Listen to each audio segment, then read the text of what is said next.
integrate it, add wings to your career. Rajasthan art and culture में राजस्थान के लोक देवता हम सब पढ़ रहे थे। मैं प्रदीप राजपूत आप सबका स्वागत करता हूं हमारे YouTube चैनल इंटीग्रेट इट पर। आज पंचपीर हमने पिछले वीडियो में पढ़ा था, जहां हमने राजस्थान के प्रमुख पंचपीर में रामदेव जी और गोगा जी का परिचय याद किया। उस क्रम को आगे बढ़ाते हुए और जो पंचपीर बचे पीछे वाले वो सारे कुछ हम आज याद करेंगे। चलिए स्टार्ट करते हैं, शुरुआत करते हैं। एक बार आप रिवाइज भी कर लीजिएगा। हमने याद किया था रामदेव जी का एक सामान्य परिचय याद किया था पंचपीर में। पंचपीर कौन कौन से थे वो सारे नाम आपको पता होना चाहिए। पंचपीर जो थे कुल 5 नाम याद करने थे। एक नाम था रामदेव जी।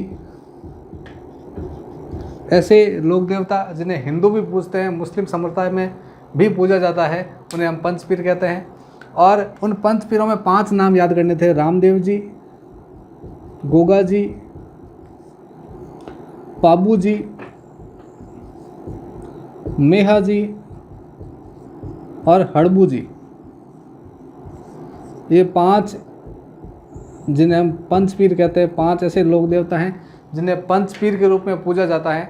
इन पंचपीरों में हमने रामदेव जी का सामान्य परिचय याद कर लिया था, गोगा जी का परिचय याद कर लिया था। अब जो पीछे बचे पाबू जी, मेहा जी और हड़बू जी, इन सब का परिचय भी हम याद करेंगे। शुरुआत करते हैं।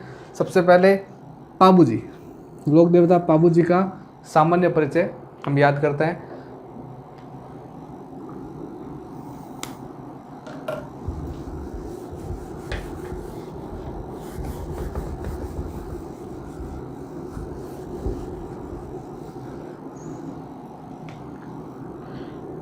लोक देवता पाबू जी जो है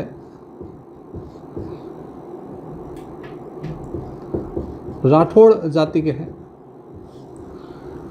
राठौड़ राजवंश आप सभी जानते हैं, मारवाड़ पर राठौड़ राजवंश रहा। राठौड़ राजवंश के जो संस्थापक जैसे हम कहते हैं राव सिंहा, इतिहास में डिटेल से पढ़ेंगे राव सिंहा के बारे में। राव सिंहा उन्हीं के वंशज माना जाता है इन पाबू जी को। पाबू जी को किन का वंशज माना जाता है तो याद करना है, राव सिंहा का वंशज माना जाता है। किस जाति विशेष के हैं तो जाति याद करना है राजपूत जाति और गोत्र हो जाएगी राठौड़। पाबू जी की जाति आप याद रखें राजपूत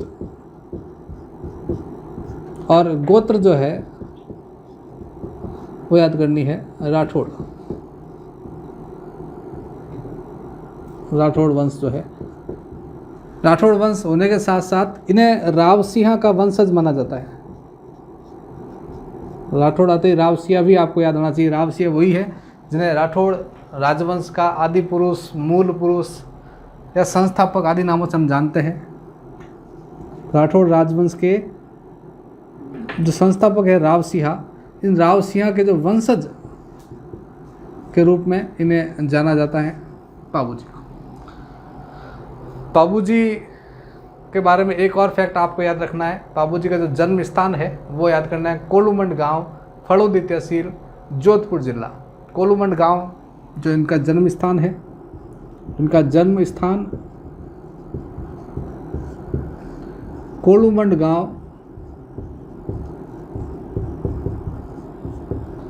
फड़ौदी तहसील और जोधपुर जिला जो है वहाँ पर एक गांव है। ये गांव हमने पहले भी पढ़ा है, पिछले वीडियो में जब हमने गोगा जी याद किया। याद रखिएगा कि गोगा जी का परिवार परिचय हमने पढ़ा था। वहाँ हमने पढ़ा था गोगा जी की पत्नी का नाम था केलम दे, और केलम दे भी इसी गांव की थी और इसी कोलूमंड गांव का हम पढ़ रहे हैं परिचय। और इसी गांव में जन्म स्थान भी जो है वो पाबू जी का है। तो पाबू जी का जन्म स्थान इसी गाँव में, कोलूमंड गाँव, फड़ौदी तहसील, जोधपुर जिला। यहीं पर मुख्य मंदिर भी बना हुआ एक। इन्हीं पाबू जी के मंदिर में एक और चीज़ आप याद रखें, पहले इनका परिवार परिचय याद कर लीजिए। परिवार परिचय, परिवार परिचय में इनके एक बड़े भाई भी है जिनका नाम आपको याद रखना है, बुड्ढो जी। जो इम्पोर्टेंट फैक्ट है वो मैं लिख रहा हूँ साथ साथ, काफ़ी महत्वपूर्ण है, जिनके प्रश्न बनते हैं।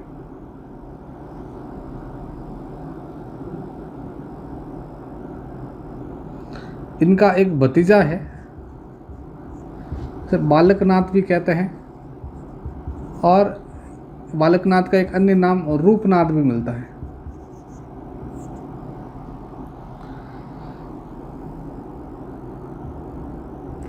इनके बहनोई भी आप नाम याद रखें, जींदराव खींची।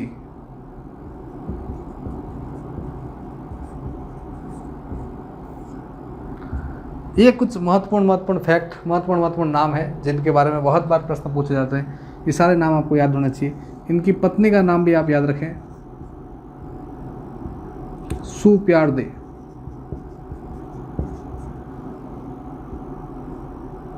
फूलम देवी नाम से भी जाना जाता है, सुप्यारदे नाम से भी जाना जाता है। 2 नाम है इनकी पत्नी के। और ये परिवार परिचय में सरल से याद रखें, एक बार रिवाइज कीजिएगा। जाति जो है इनकी राजपूत है और गोत्र राठौड़ वंश है। राठौड़ वंश रावसिया के ही ये वंशज है। राठौड़ राजवंश राजस्थान में 3 स्थानों पर है, याद रखना। राठौड़ राजवंश की 3 ब्रांचें हैं, एक स्थान किशनगढ़, एक मारवाड़, और मारवाड़ से एक निकला स्थान जो है बीकानेर। ये 3 स्थानों पर राजस्थान में राठौड़ राजवंश है। संस्थापक आदि पुरुष रावसिया थे। रावसिया के बाद एक नाम आप याद रखें, जो पाबूजी जो है इन्हीं के वंशज है, पाबूजी राठौड़ का परिवार परिचय हम याद रखते हैं। बहनोई का नाम आप याद रखें, जींदराव खींची। भाई का नाम बुड्ढो जी, भतीजा का नाम बालकनाथ, रूपनाथ। ये रूपनाथ नाम है, और रूपनाथ के साथ साथ जो बालकनाथ नाम लिखा है इसलिए महत्वपूर्ण है कि राजस्थान के एक ऐसे लोक देवता है, ये भी एक लोक देवता है। इनके भतीजा भी जो है वो भी लोक देवता के रूप में पूजे जाते हैं। हालांकि ये पंचपीर में शामिल नहीं है। पाबूजी तो पंचपीर में शामिल है, पाबूजी जो है वो पंचपीर में तो शामिल है।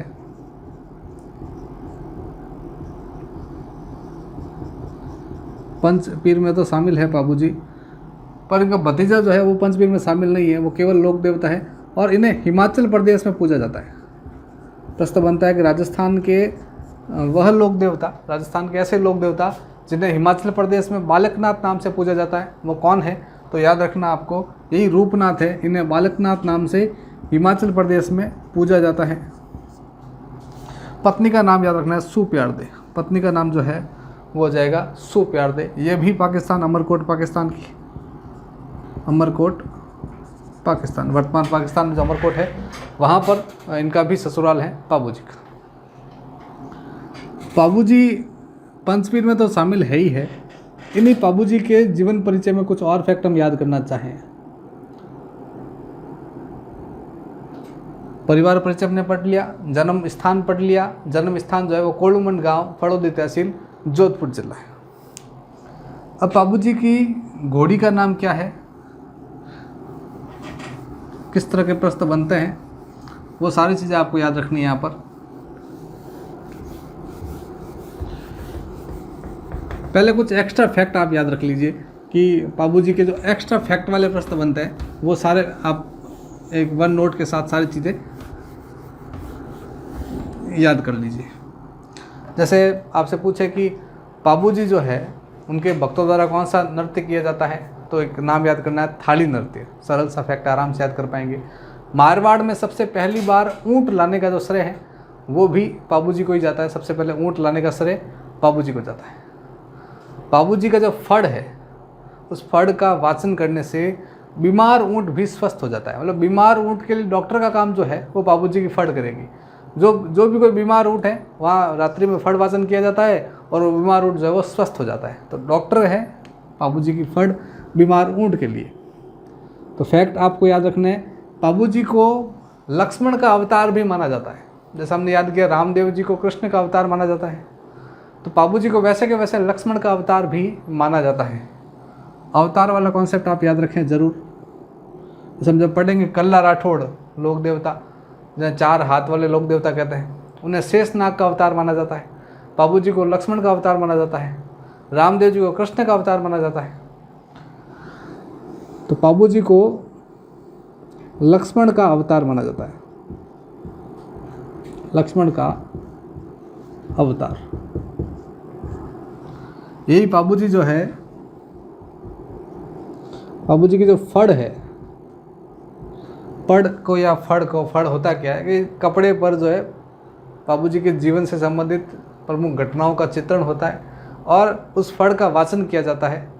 पाबूजी के फड़ का वाचन जो है रात्रि में किया जाता है। रात्रि में फड़ वाचन होता है। बाबूजी की फड़ वाचन की कुछ विशेषता आप याद कर लीजिए। बाबूजी की जो फड़ है वो सबसे प्रसिद्ध फड़ है। हम जैसे फड़ पेंटिंग हम पढ़ते हैं डिटेल से चित्रकला में, फड़ पेंटिंग के अंदर आप याद करते हैं कि सबसे प्रसिद्ध फड़ किसकी, ऐसा पूछ ले आपसे तो याद रखना है बाबूजी की फड़ जो फड़ है वो सबसे प्रसिद्ध फड़ है। वो एक्स्ट्रा नोट के साथ आप ये भी याद कर सकते हैं कि जो सबसे लंबी फड़ है वो पढ़ते हैं हम देवनारायण जी, लोक देवता देवनारायण जी की जो फड़ है वो सबसे लंबी फड़ है, सबसे छोटी फड़ भी देवनारायण जी की है। पर सबसे प्रसिद्ध फड़ जो है वो सीधी सीधी आपको याद करना है, रामदेव जी नहीं करना है, बाबूजी करना है। साथ साथ रामदेव जी की फड़ भी आप याद रखें। रामदेव जी की जो फड़ है उस रामदेव जी की फड़ का वाचन जो है तंवर जाति के भोपों द्वारा किया जाता है, रामदेव जी की फड़ का वाचन। वैसे यहाँ पर बाबूजी की जो फड़ का वाचन है वो राठौड़ जाति के, स्पेशली उनके जो पुजारी जो होते हैं, जो भोपे जो होते हैं, जो पुजारी जो होते हैं मंदिर में, वो स्पेशली जो लोक देवता जिस जाति विशेष का होता है लगभग सामान्यतः उसी जाति विशेष के होते हैं। कुछ एक लोक देवता ऐसे जिनका छोड़ दें आप पादम, बाकी लगभग सब ऐसा ही होता है, आप याद रखें। तो प्रसिद्ध फड़ पूछ ले तो आपको याद रखना है बाबूजी की जो फड़ है सबसे प्रसिद्ध फड़ है वो बाबूजी की फड़ है। ये बाबूजी की फड़ का वाचन रात्रि में किया जाता है और ये फड़ वाचन क्या करती है कि बीमार ऊँट को स्वस्थ कर देती है। बीमार ऊँट जो है उस ऊँट को स्वस्थ करने के लिए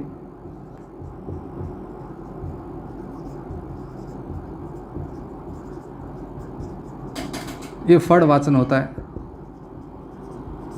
बीमार ऊँट के लिए डॉक्टर का काम बाबूजी की फड़ करती है। यही बाबूजी जो है मारवाड़ में पहली बार ऊँट लाने का श्रेय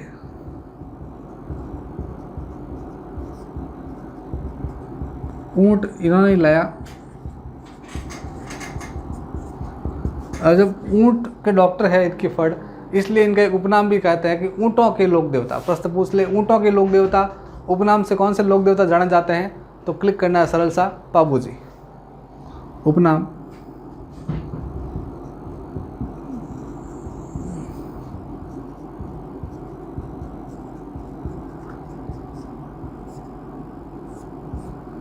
ऊँटों के लोक देवता उपनाम से कौन प्रसिद्ध है, तो आप सरल सा याद कर पाएंगे। ऊँटों के लोक देवता उपनाम से प्रसिद्ध जो है वो हो जाएंगे बाबूजी।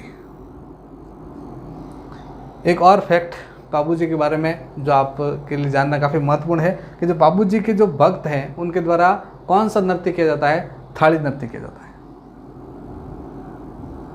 बाबूजी के भक्तों द्वारा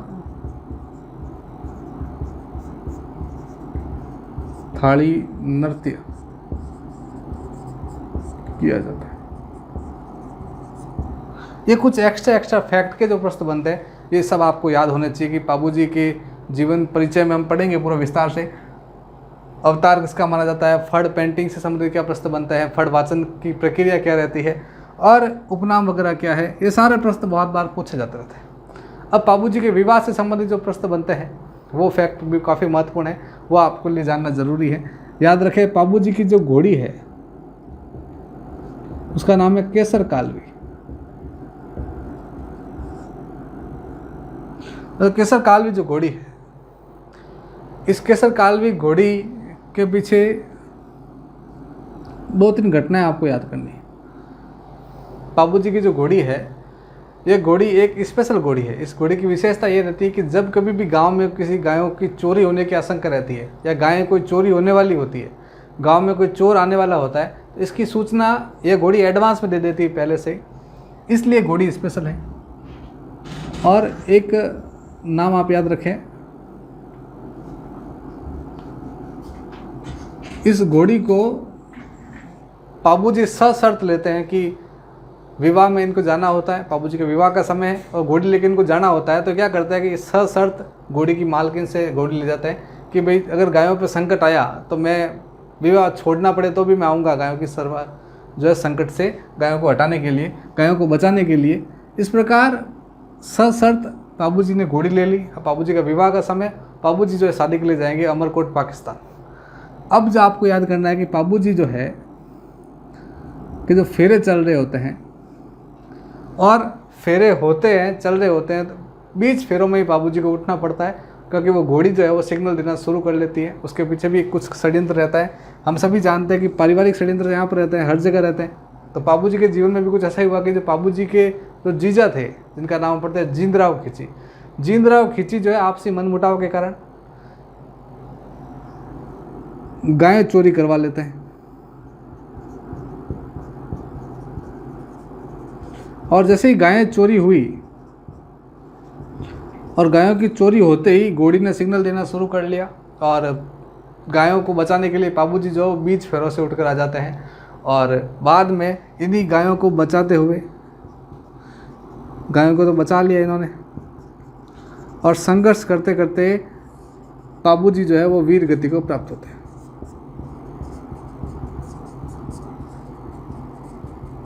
बाद में जब इस पूरे षड्यंत्र का पता चलता है पारिवारिक इनके भाइयों को, भतीजे को, तो इस पूरी पराजय का बदला वो लेना चाहते हैं। और आप सभी जानते हैं इनके भतीजे का नाम याद किया था।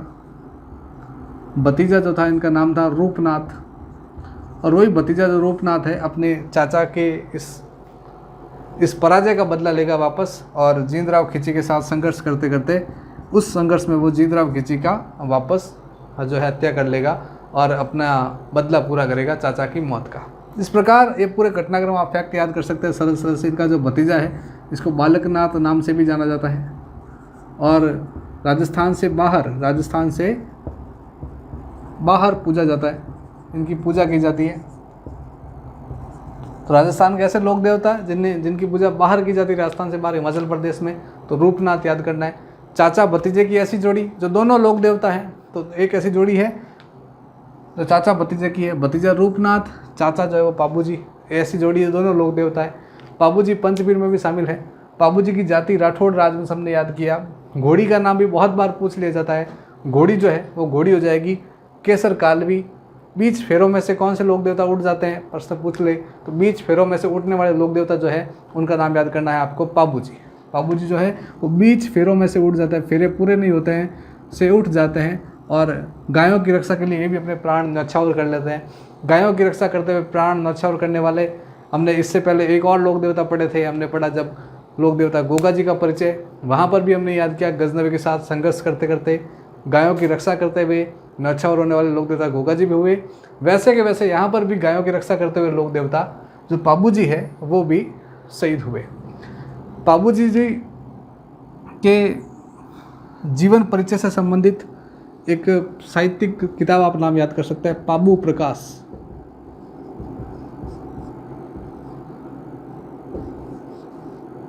और इसके लेखक जो है इनका नाम भी आप याद रखें, आसिया मोड़ जी।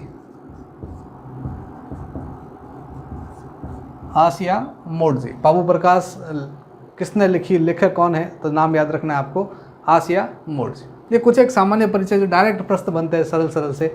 पाबूजी से जीवन परिचय से संबंधित, पाबूजी लोक देवता जो हुए, पंचपीर, उनका जन्म कहाँ पर हुआ, इनका किनका अवतार माना जाता है, ऊँटों की लोक देवता किसे कहते हैं, फड़ पेंटिंग के जो प्रश्न बनते हैं, सबसे प्रसिद्ध फड़ कौन सी है, बीमार ऊँट को स्वस्थ करने वाली फड़ कौन सी है, तो पाबूजी के फड़ के भी बहुत बार प्रश्न पूछ लिए जाते हैं। और ये सारे प्रश्न आपके लिए इंपॉर्टेंट है जो आप ज़रूर याद रखें। ये सामान्य परिचय पाबूजी का हमने याद किया। अब जो है अगले एक और लोक देवता जो हम पढ़ने वाले हैं,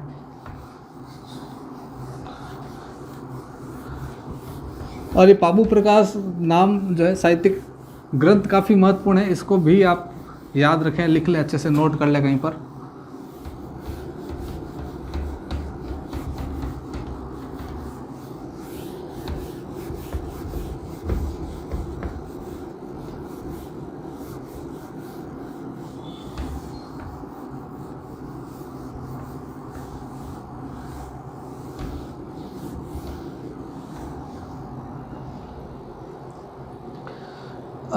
लोक देवता हम पढ़ रहे थे और पंचपीर हमने पढ़ा, रामदेव जी पढ़ लिए, गोगा जी पढ़ लिया, पाबू जी पढ़ लिया। अब जो दो और महत्वपूर्ण लोक देवता जिन्हें पंचपीर कहा जाता है, हम दोनों को तुलनात्मक याद करेंगे। जहाँ अगले जो पंचपीर हैं दोनों काफ़ी महत्वपूर्ण हैं, दोनों के नाम बहुत बार प्रश्न पूछ लिए जाते हैं। किस किस तरह के प्रश्न बनते हैं वो आप सबको याद करना है। पहला नाम है मेहाजी मांगलिया। मेहाजी मांगलिया ये भी पंचपीर में शामिल है। एक और नाम आपको याद करना है, हड़बूजी सांखला।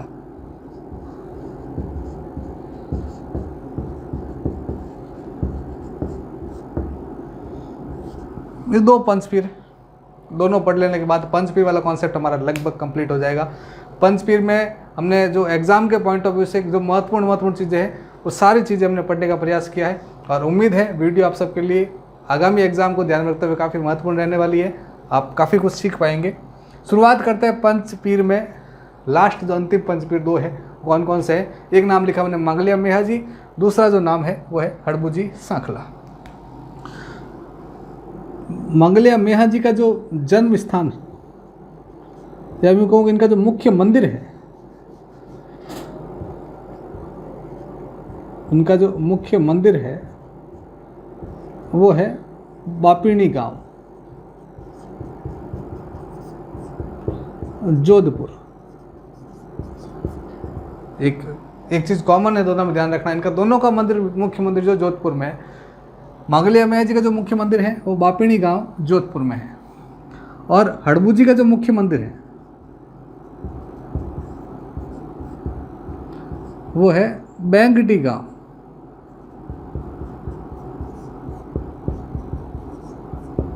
ये भी जोधपुर में। दोनों तुलनात्मक याद करने, आप आराम से याद कर पाएंगे आप। लोक देवता मंगलिया मेहाजी और लोक देवता हड़बूजी सांखला। तब तक 3 हमें पढ़े, 4 नंबर और ये 5 नंबर, और ये पूरे पढ़ते ही हमारे पंचपीर कंप्लीट हो जाएंगे।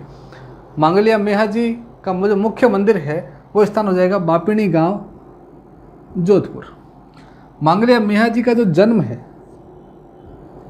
इनके जन्म से संबंधित बहुत बार प्रश्न पूछे जाते हैं, तो आप सबको पता होना चाहिए। मंगलिया मेहाजी का जो जन्म है वो कृष्ण जन्माष्टमी के दिन इनका जन्म हुआ।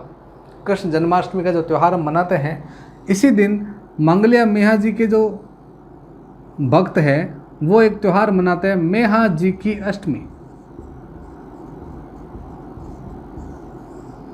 बहुत बार डायरेक्ट पूछ ले आपसे कि मेहाजी की अष्टमी कब मनाई जाती है, तो मेहाजी की अष्टमी कृष्ण जन्माष्टमी के दिन ही मनाई जाती है।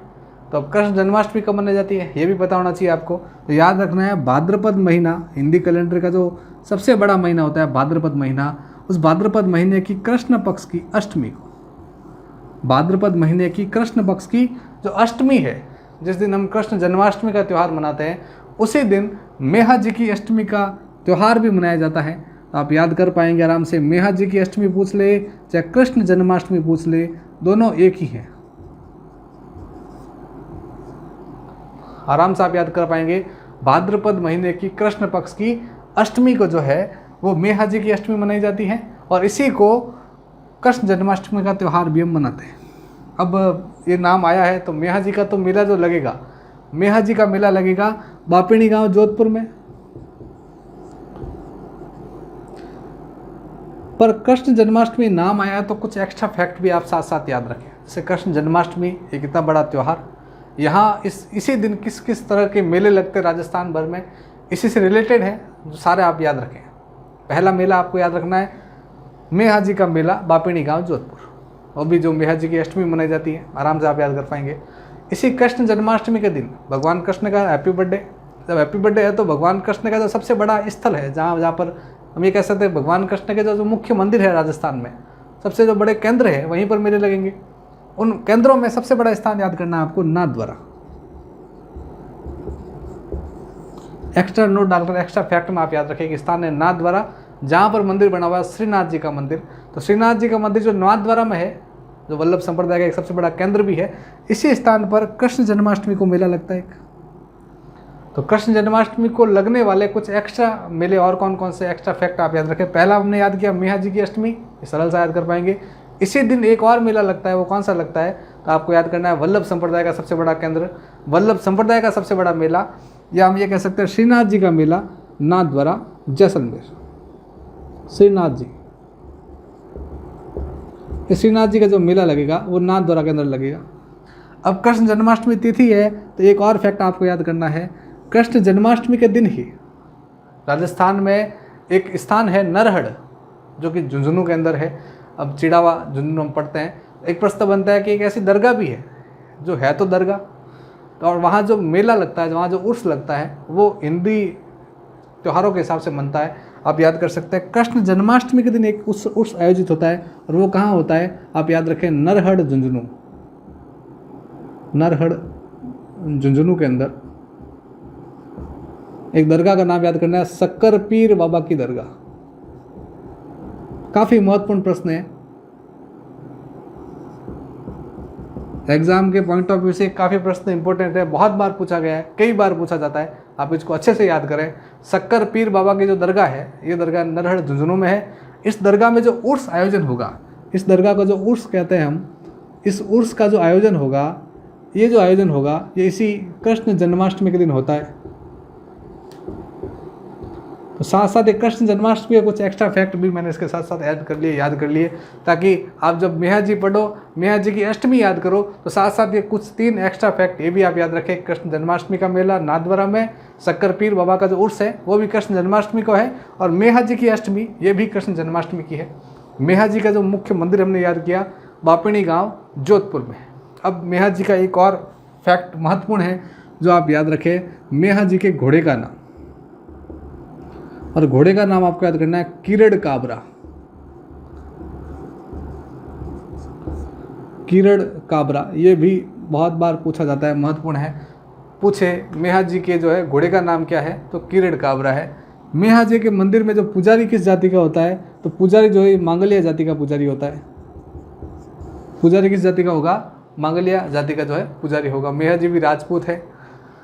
अब जो है अगला तुलनात्मक लोक देवता हम पढ़ रहे हैं पंचपीर में, अगला नाम आपको याद करना है हड़बूजी सांखला। एक बार रिवाइज कर लीजिएगा, मेहा जी सरल सा फैक्ट याद करना है। इंपॉर्टेंट फैक्ट आपके लिए बताया मैंने सारे के सारे। मुख्य मंदिर बापिणी गांव जोधपुर में है। घोड़े का नाम किरीट काबरा याद करना था। मेला जो लगेगा आपको याद करना था मेहा जी की अष्टमी, जो कि कृष्ण जन्माष्टमी के दिन लगता है। भाद्रपद कृष्ण अष्टमी को लगता है। इसी दिन और कौन कौन से मेले लगते हैं एक्स्ट्रा फैक्ट के साथ हमने याद किए। कृष्ण जन्माष्टमी का जो मेला लगेगा राजस्थान में सबसे बड़ा, वो नाथद्वारा के अंदर पड़ता है राजसमंद में। और नरहड़ में भी एक दरगाह के अंदर उर्स का आयोजन होता है, शक्कर पीर बाबा की दरगाह। ये उर्स भी जो है वो कृष्ण जन्माष्टमी के दिन आयोजित होता है। एक भी इम्पोर्टेंट है आपके लिए।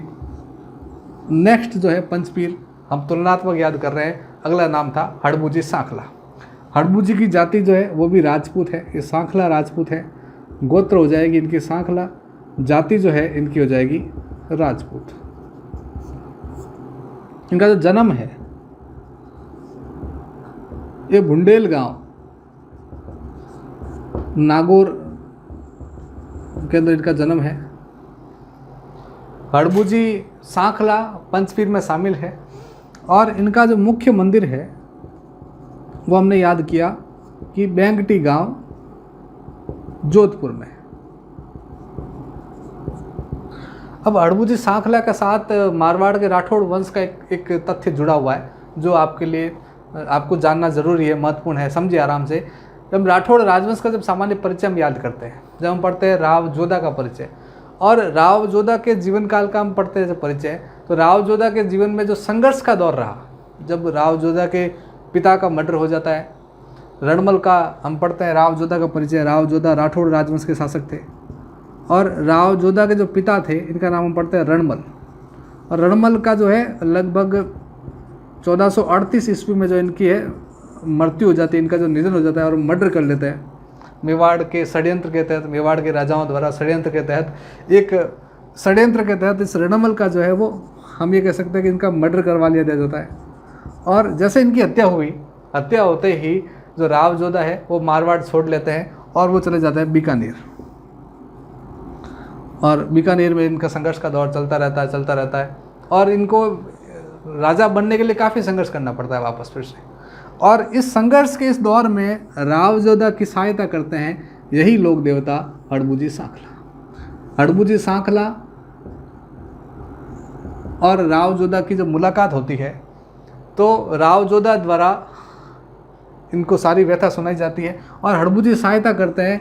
एक तो देते हैं तलवार, हड़बूजी जो है वो राव जोधा को एक तलवार गिफ्ट करते हैं और साथ ही साथ उबले हुए जो मूंग होते हैं, मुट्ठी भर उबले हुए मूंग जो है वो उन्हें देते हैं उपहार के रूप में, गिफ्ट के रूप में। तो दो चीज़ें जो है तलवार और उबले हुए मूंग, और ये दोनों जो है गिफ्ट में देते हुए कहता है कि ये उबले हुए मूंग जो है तू खा ले, जब तक तेरे पेट में है ये, तब तक तू जितने स्थान तक घूमेगा, जहाँ जहाँ तक तू जाएगा वो सारा स्थान तेरा हो जाएगा, उस सारे स्थान पर तू विजेता बन जाएगा।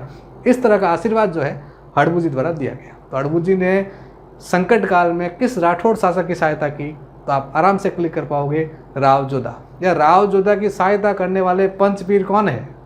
4 पंचपीर पूछ ले ऑप्शन में, तो वहाँ पर आप क्लिक कर पाओगे। हड़बूजी सांकला जो पंचपीर है, इन्होंने ही राव जोधा की सहायता की। अब जब राव जोधा की सहायता कर ली, हड़बूजी ने सहायता जैसे ही की, तो राव जोधा ने उबले मूंग भी लिए, तलवार भी लिया, और पूरा का पूरा जो है राठौड़ राजवंश जो है वो मारवाड़ के अंदर वापस फिर से व्यवस्थित स्थापित कर लिया और मारवाड़ को फिर से जीत लिया। किसके आशीर्वाद से? हड़बूजी के आशीर्वाद से। तो हड़बूजी के आशीर्वाद से ही राठौड़ राजवंश जो है वापस जीवित हो रहा है। और राव जोधा जो है, हम ये कह सकते हैं कि आगे जाकर बाद में मेहरानगढ़ दुर्ग भी बनाते हैं, जोधपुर नगर भी बसाते हैं, और सारा का सारा सिस्टमेटिक काम शुरू हो जाता है। और किसके आशीर्वाद से होता है? वो इन्हीं हड़बूजी सांकला के आशीर्वाद से।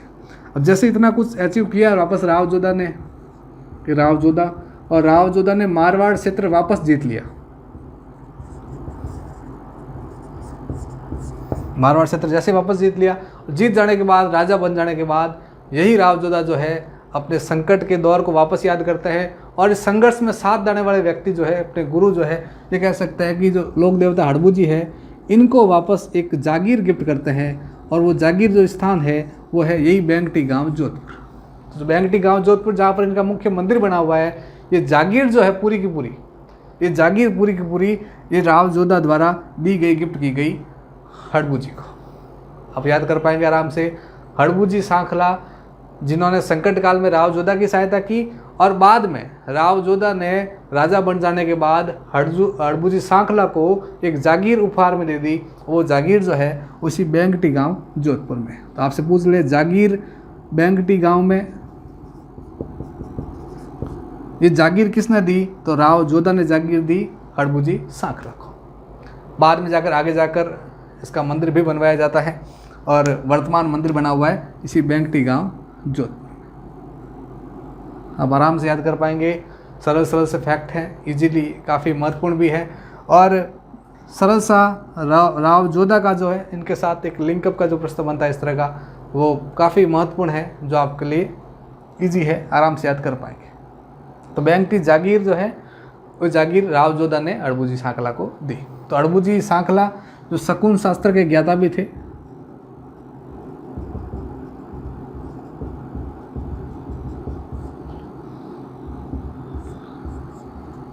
और यही हड़बूजी सांखला के बारे में एक सामान्य सा परिचय हम याद करते हैं। बाद में जाकर इस मंदिर को जो है, हड़बूजी सांखला का जो मंदिर है, इस मंदिर का निर्माण के में भी योगदान रहता है। निर्माण में योगदान रहता है किस व्यक्ति का? तो एक शासक याद करना आपको, अजीत सिंह।